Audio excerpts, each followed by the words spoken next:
नमस्कार, मैं हूं सुरभि शिरपुरकर। स्वागत है आपका महाराष्ट्र वीकली में। नजर डालते हैं महाराष्ट्र की उन बड़ी खबरों पर जो इस हफ्ते सुर्खियों में रही।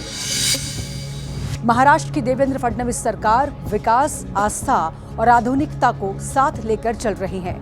सीएम फडणवीस के इसी विजन से 12 ज्योतिर्लिंगों में शामिल श्री क्षेत्र भीमाशंकर की सूरत बदलने जा रही है। मुख्यमंत्री देवेंद्र फडणवीस ने ज्योतिर्लिंग के दर्शन करने के बाद भीमाशंकर हेरिटेज वाड़ी प्रोजेक्ट का इंस्पेक्शन किया। भीमाशंकर हेरिटेज वाड़ी प्रोजेक्ट के तहत 10.5 एकड़ में नया गांव बसाया जा रहा है, जहां 150 घरों का कायाकल्प होगा। सीनियर सिटीजन के लिए सुविधाएं, ई गाड़ियां और बेहतर व्यवस्थाएं होंगी। इन योजना से श्रद्धालुओं की संख्या कई गुना बढ़ने और स्थानीय लोगों को रोजगार मिलने का दावा किया गया है। आणि मला आनंद आहे, आज हे सगळे जो भाग आहे हा मी स्वतः बघितला आणि जे काम चाललंय ते बघितलं। मी अतिशय समाधानी आहे। मला विश्वास आहे रेकॉर्ड स्पीडमध्ये पुढच्या वर्षी कुंभ सुरू होण्याच्या आधी यातलं 90% काम आपण पूर्ण केलेलं असेल। महाराष्ट्र सीएम देवेंद्र फडणवीस शहर की तरह ही ग्रामीण इलाकों के विकास पर भी जोर दे रहे हैं। उन्होंने गांव-गांव तक विकास पहुंचाने के लिए ग्रामीण जलापूर्ति योजना को सोलर एनर्जी से जोड़ने की पहल की है, जिससे न केवल किसानों को बढ़ते बिजली बिलों से मुक्ति मिलेगी, बल्कि ग्रामीण इलाके भी सोलर एनर्जी से जुड़ सकेंगे। इसके लिए राज्य सरकार सोलर पॉलिसी बना रही है और जल जीवन मिशन को इस योजना से जोड़ने की कवायद शुरू कर दी है। फडणवीस सरकार महाराष्ट्र की महिला किसानों को उनकी असली पहचान दिलाने जा रही है। इस मॉनसून सत्र में सीएम देवेंद्र फडणवीस विधानसभा में महाराष्ट्र महिला किसान सशक्तिकरण बिल 2026 पेश करेगी, जिससे जमीन के मालिकाना हक के अभाव में सरकारी योजनाएं और लोन से वंचित लाखों महिलाओं को लाभ मिलेगा और इससे उन्हें लोन, बीज, खाद और बीमा आसानी से मिलेगा।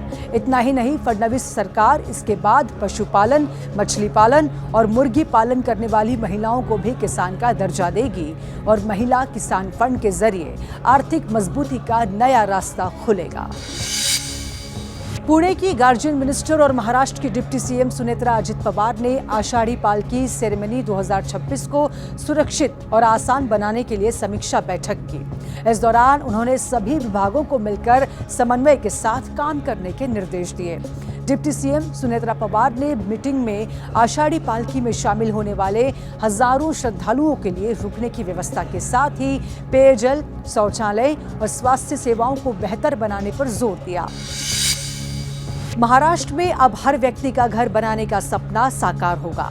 सीएम देवेंद्र फडणवीस ने हर परिवार का घर का सपना पूरा करने के लिए बड़ी पहल की है, जिसके बाद अब राज्य में हाई स्टोरी बिल्डिंग और झोपड़पट्टी या फिर चौल जैसी अलग अलग प्रॉपर्टी के लिए एक ही जैसा रेट नहीं लगेगा, बल्कि सुविधाओं के आधार पर अलग अलग रेट तय किए जाएंगे।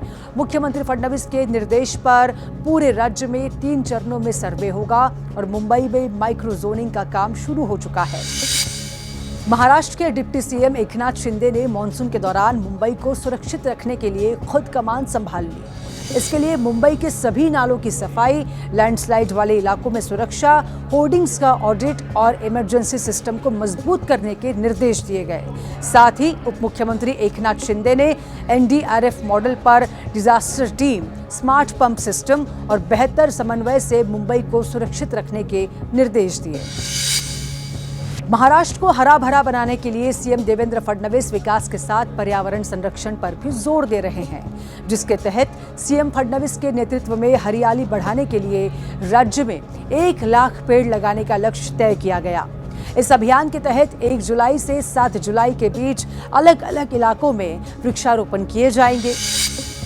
महाराष्ट्र के ग्रामीण इलाकों के विकास और किसानों की प्रमुख समस्याओं को खत्म करने के लिए देवेंद्र फडणवीस सरकार ने एक और बड़ी पहल की है। पशुधन को लंपी रोग से बचाने के लिए गोट पॉक्स वैक्सीनेशन को युद्ध स्तर पर चलाने के निर्देश दिए गए हैं, जिसके लिए राज्य में लाखों वैक्सीन डोज की सप्लाई शुरू कर दी गई है। महाराष्ट्र वीकली में इस सप्ताह इतना ही। राज्य की संस्कृति और विकास से जुड़ी महत्वपूर्ण खबरें हम आप तक लगातार पहुंचाते रहेंगे। अगले हफ्ते देखना ना भूलिएगा महाराष्ट्र वीकली।